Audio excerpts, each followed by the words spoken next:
The average breast augmentation case takes anywhere between an hour and an hour and a half. I usually like to book it for about an hour and a half. That way, we never want to race against the clock. The idea is you want to do it in the best way possible so the patients get great outcomes. We do it as an outpatient surgery, so the patients go home the same day.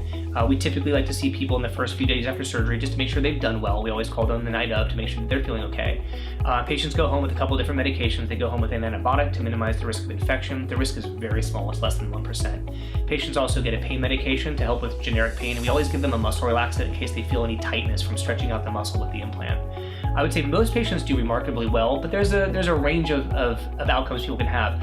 I've had operated on sisters on the same day where one was able to go out to dinner that same night and thought it was no big deal, and the other sister said, oh, I want to stay home in bed for 3 days. So everybody's recovery is a little bit different. So, and you never want to promise one and then get the other. So we try to be very, very realistic about what to expect. What I would tell you is I've never had a patient come in and say, I would not do this again if I'd known about the discomfort. Most people come in and they're usually pretty pleasantly surprised.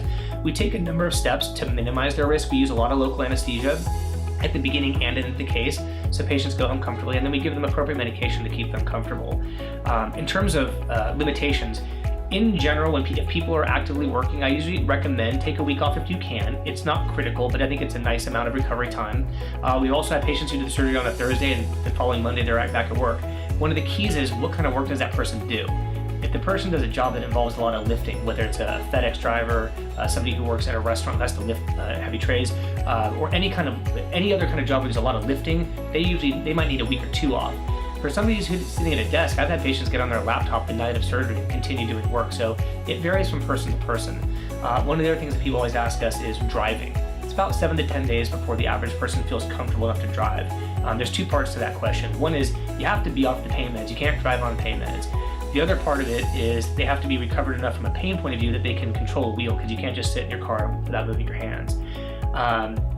The other component is really commonly asked in Orange County is working out. It's a culture that everybody's into maintaining their bodies and staying in shape. And so a lot of people come in and their main concern is, when can I go back to the gym? So my rule is I ask people not to go to the gym for 3 weeks. I don't want any active exercising.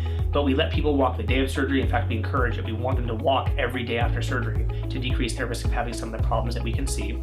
Actively working out, by week 3, we usually let them do leg exercises and core exercises, but I usually try to get people to refrain from anything upper body for about 6 weeks. The other issue is jogging. So a lot of people come in and they're runners and they'll ask, when can I get back out on the road? And so I usually recommend 6 weeks because we don't want the breast bouncing too much while you're healing. Number one, it doesn't feel good. Number two is we want the implants to settle in the right position, and we want the scars to heal really well.